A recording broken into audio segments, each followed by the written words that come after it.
If you handed over the controls tomorrow, would you still have a clear image of who you are and what you want to do next? For many nine-figure founders, the real fear isn't losing the company, it's becoming a nobody without it. And in this video, I'll share how nine-figure founders navigate succession without losing identity, status, or relevance. We'll talk about separating who you are from the role you've played for decades, how to bring the next generation in without damaging the business or the family, and how to stay powerful by changing the room you operate in, not disappearing from it. I'm Cliff Locks, and over the past years, I've mentored hundreds of CEOs and entrepreneurs worldwide to scale their businesses, accelerate their careers, and help them build multi-generational legacies.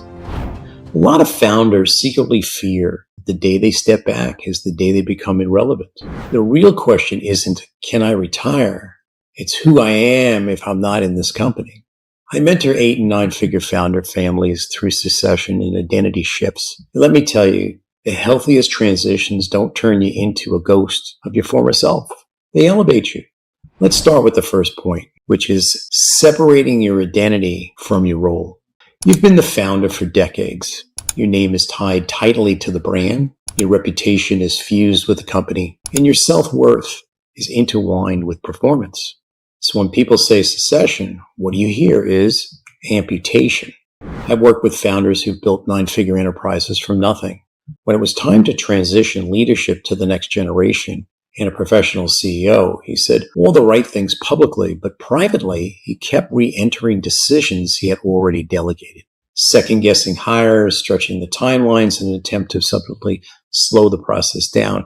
It wasn't incompetence, it was identity protection, because once you've been in the center of gravity for that long, stepping back can feel like stepping into obscurity. The work I did for him next was a personal than operational. Together, we clearly defined he was beyond the chair. He was an investor, a mentor, a capital allocator for the family architect.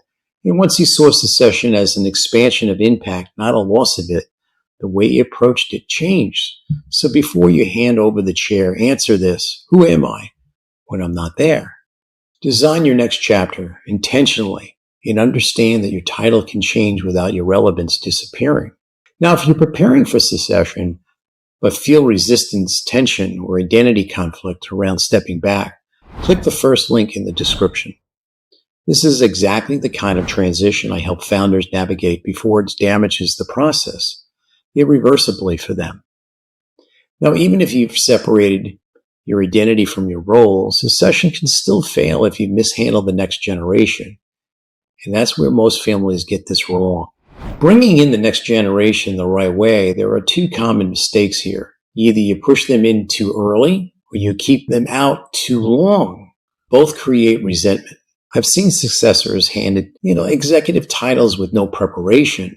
It creates entitlement, internal resistance, and quite doubt from the senior operators.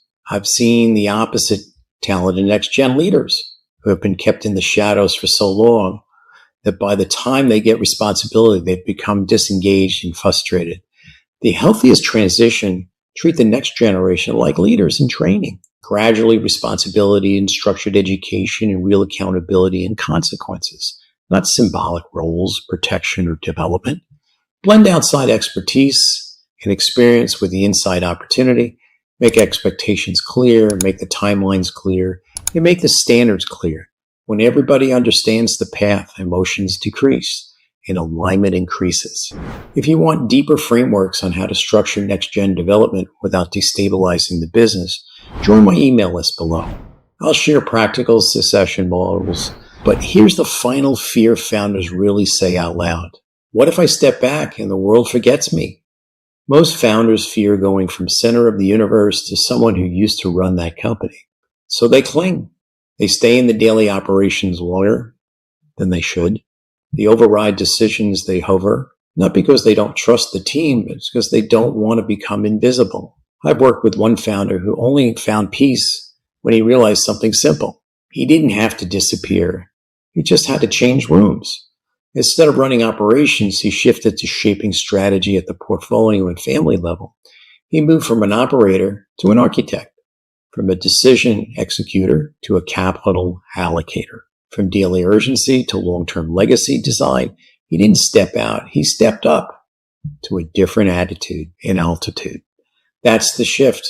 Move from an operator to an architect. Focus on governance, capital allocation, legacy structure, design ecosystems instead of managing the machinery. Relevance doesn't disappear when you leave the room. It evolves when you choose the right one. If you're an 8 or 9 figure founder wrestling with succession, identity, and what's next, you don't have to navigate it alone. Click the first link in the description and I'll personally help you design a transition that protects your business, your family, and your sense of purpose.